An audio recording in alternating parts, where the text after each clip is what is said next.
ഈശോ മിശിഹായ്ക്കും സ്തുതിയായിരിക്കട്ടെ.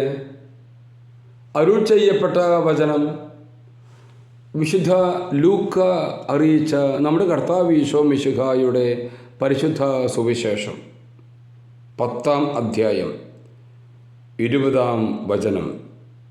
എന്നാൽ അരൂപികൾ നിങ്ങൾക്ക് കീഴടങ്ങുന്നു എന്നതിൽ നിങ്ങൾ സന്തോഷിക്കേണ്ട, മറിച്ച് നിങ്ങളുടെ പേരുകൾ സ്വർഗത്തിൽ എഴുതപ്പെട്ടിരിക്കുന്നു എന്നതിൽ സന്തോഷിക്കുവിൻ. എത്ര മനോഹരമായിട്ടുള്ള വചനമാണ്.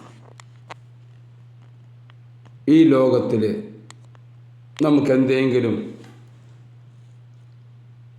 കാര്യങ്ങൾ, സ്ഥാനമാനങ്ങൾ ലഭിക്കുന്നു, നടക്കുന്നു എന്നുള്ളതിലൊന്നും കാര്യമില്ല.